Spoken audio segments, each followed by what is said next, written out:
আসসালামু আলাইকুম সবাইকে পবিত্র ঈদ উল ফিতরের অনেক অনেক মুবারকবাদ জানাচ্ছি। ঈদ মোবারক, তাকাব্বালাহু মিন্না ওয়া মিনকুম। এক মাস রোজা রাখার পরে ঈদ কিন্তু সবার জীবনে অনেক বেশি খুশি এবং আনন্দ নিয়ে আসে। সেই সাথে রোজাটা যে চলে যায় তারও একটা কষ্ট থেকে যায়। তবে এই ঈদের কারণেই কিন্তু রোজার সমাপ্তি ঘটে। সেই সাথে ছোট বড় সবার সাথে ঈদের আনন্দ ভাগাভাগি করে নিতে মুসলিম হিসেবে আমরা সবসময় পছন্দ করি। তো ঈদের দিনটি কিভাবে কাটালাম সেই ভিডিওটি কিন্তু আজকে আপনাদের সাথে শেয়ার করব। আশা করছি ভিডিওটি ভালো লাগবে। ঈদের দিন ঈদ উল ফিতরের নামাজের আগে মিষ্টি মুখ করাটা আমাদের প্রিয় রাসূল হযরত মুহাম্মদ সাল্লাল্লাহু আলাইহি ওয়াসাল্লামের সুন্নাত। সেই মোতাবেক কিন্তু আমরা ঈদের দিন সকালে মিষ্টি খাবার রান্না করে থাকি এবং সেই খাবার খেয়েই কিন্তু সবাই ঈদের নামাজ পড়তে যায়। তো নামাজের আগে মিষ্টি খাবার হিসেবে সেমাই রান্না করে নিব। 3 ধরনের সেমাই একবারে রান্না করে নিব, সেজন্য এখানে বেশি করে দুধ জাল হতে দিয়েছি। এই দুধটা যখন ফুটে উঠবে তখন তাতে পরিমাণ মতো চিনি দিব, তারপর দিয়ে দিব ফ্লেভারের জন্য কয়েকটা তেজপাতা, দারচিনি এবং এলাচ। ঈদের দিন সকালে সেমাই খেতে আমরা অনেক বেশি পছন্দ করি। সেমাই কিন্তু অনেকভাবে রান্না করা যায়, তবে সাধারণভাবে দুধে ভেজানো সেমাইটাই আমাদের কাছে অনেক বেশি ভালো লাগে। দুধটা খুব ভালোভাবে ঘন করে জাল করে নেয়ার পরে বাটিতে নিয়ে নিয়েছি। যে দুইটা বাটিতে 2 ধরনের লাচ্ছা সেমাই ভেজাবো, তো ওইখানে দুধ নিয়ে নিয়েছি এবং নেড়ে চেড়ে কুসুম গরম করে নিব। তারপরেই কিন্তু সেমাইটাকে ভিজতে দিব।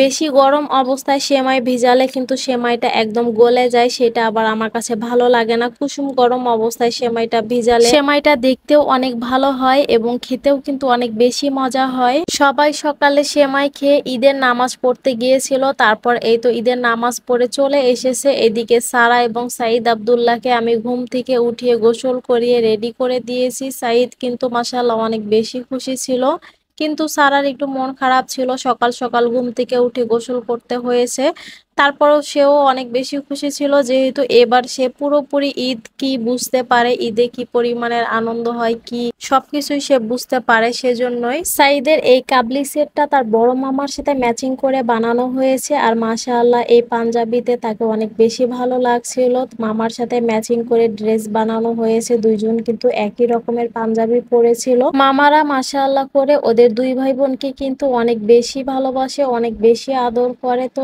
এই তো ম্যাচিং পাঞ্জাবির সাথে একটা পছন্দ করে টুপিও নিয়েছিল, কিন্তু টুপির কালারটা কিন্তু মেলেনি। তারপরও যা হয়েছে আলহামদুলিল্লাহ ভালোই লাগছিল। এই তো আমার 2 বাবা একসাথে বসে আছে, সাইদ আব্দুল্লাহ এবং তার নানা ভাই। এই যে একটা মুহূর্ত স্মৃতির পাতায় বাঁধিয়ে রাখার মতো। তো আমার আব্বা কিন্তু অনেক চেষ্টা করছিল সাইদ আব্দুল্লাহকে একটু সেমাই খাওয়ানোর জন্য, কিন্তু ওই সময় তার মনটা একটু খারাপ ছিল, যার কারণে সে মিষ্টি জিনিস খাচ্ছিল না। যদিও তার সেমাইটা অনেক বেশি পছন্দ, কিন্তু ওই মুহূর্তে সে সেমাই খাচ্ছিল না। তো কি আর করার, ব্যর্থ চেষ্টা করে লাভ নেই। তো সবাই মিলে একটা ফ্যামিলি ফটো নিল, সবাই মিলে একটু ফটো সেশন করার পরে দুপুরের খাওয়া দাওয়ার আয়োজন। তো আমার মাকে বলেছিলাম যেন ভারী খাবার রান্না না করে, 1 মাস রোজা রাখার পরে হঠাৎ করে দুপুরে লাঞ্চ করলে কিন্তু হজমের সমস্যা হতে পারে। তো বলেছিলাম শক্ত মুরগিটা যেন আলু দিয়ে পাতলা ঝোল করে রান্না করে। আর এখানে গরুর মাংস রান্না করেছিল, আর ছিল বেগুন ভাজা একটু ঝাল ঝাল করে। এগুলো দিয়ে ভাত দিয়ে আমরা দুপুরের খাবারটা খেয়ে নিয়েছিলাম। তারপর এই তো সারা এবং সাইদ আব্দুল্লাহর জন্য ঈদের বকশিস মানে ঈদ সালামি দেয়া হলো। তাদের মামারা এবং নানা ভাই তাদেরকে অনেক ঈদ সালামি বকশিস দিয়েছে, তাদের বাবাও কিন্তু তাদেরকে বকশিস দিয়েছিল। সব মিলিয়ে 2 ভাই বোন অনেক কাড়াকাড়ি করছিল, আর এই দেখে কিন্তু আমরা অনেক হাসাহাসি করছিলাম। সাইদ আব্দুল্লাহ কিন্তু মাশাআল্লাহ টাকা অনেক বেশি চেনে, টাকা পেলে সে অনেক বেশি খুশি হয়ে যায়। সারাকে ধরতেই দিচ্ছিল না, সবগুলো টাকা সে একাই নিয়ে নিবে। তো এগুলো নিয়ে আর কি অনেক মজা করছিলাম সবাই মিলে। সাইদ আব্দুল্লাহর এই সমস্ত কর্মকাণ্ড দেখে আমরা অনেক বেশি মজা পাচ্ছিলাম। তারপর এই তো বিকেলের দিকে এখন আমরা চলে যাচ্ছি আরেক জায়গায়, বাবার বাসায় অর্ধেক ঈদ করে সবার থেকে বিদায় নিয়ে চলে যাচ্ছি বাকি অর্ধেক ঈদ অন্য আপনজনদের সাথে করার জন্য। তো সাইদকে তার নানা ভাই টাটা দিয়ে দিচ্ছিল। যেখানে যাচ্ছি দূরের পথ, সেজন্যই আর কি সারাকে একটা হালকা পাতলা ড্রেস পরিয়ে দিয়েছি, যাতে করে ওর কোনো অসুবিধা না হয়। তখন কিন্তু বেশ গরমও ছিল, এবং সাইদ আব্দুল্লাহকেও পাতলা ড্রেস পরিয়ে দিয়েছি। দূরের পথ আরামদায়ক পোশাক যদি না পরে দেয়া হয় বাচ্চাদের, তাহলে কিন্তু ওদের ভালো লাগবে না, সেজন্যই আর কি আরামদায়ক পোশাক তাদেরকে পরিয়ে দেয়া হয়েছে। আর ঈদের দিন বিকেলে এভাবে রাস্তায় বের হয়ে কিন্তু ভালোই লাগে। লাগছিল, সম্পূর্ণ রাস্তা ফাঁকা। ঈদের একদিন আগ পর্যন্ত কিন্তু এই সমস্ত রাস্তাঘাটে প্রচুর যানজট ছিল।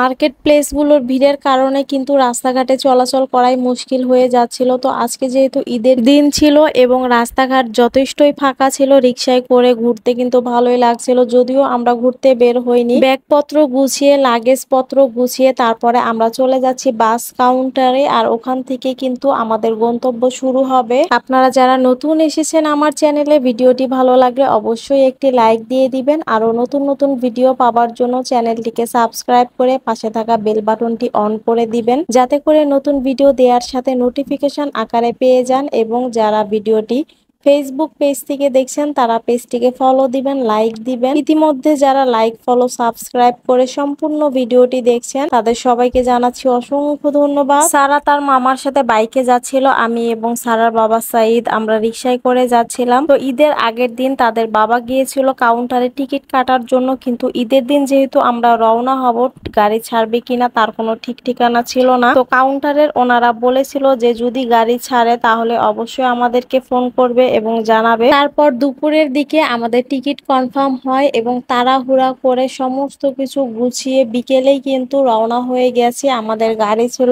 সন্ধ্যা 6টায়। কল্যাণপুর থেকে আমাদের গাড়ি ছাড়বে। তো বাসা থেকে কল্যাণপুর খুব বেশি দূরে না, 15 থেকে 20 মিনিট লাগে রিক্সায় করে। তো আমরা সহি সালামতে কল্যাণপুর এসে পৌঁছালাম এবং সারার ছোট মামাও এসেছিল আমাদেরকে বিদায় দেওয়ার জন্য। তো সবার সাথে ঈদের আনন্দ অর্ধেকটা উপভোগ করে এখন চলে যাচ্ছি বাকি অর্ধেক ঈদের আনন্দ অন্য আপনজনদের সাথে উপভোগ করার জন্য। কোথায় যাচ্ছি অবশ্যই জানতে পারবেন, সেজন্য আপনাদেরকে পরবর্তী ভিডিওটি দেখতে হবে।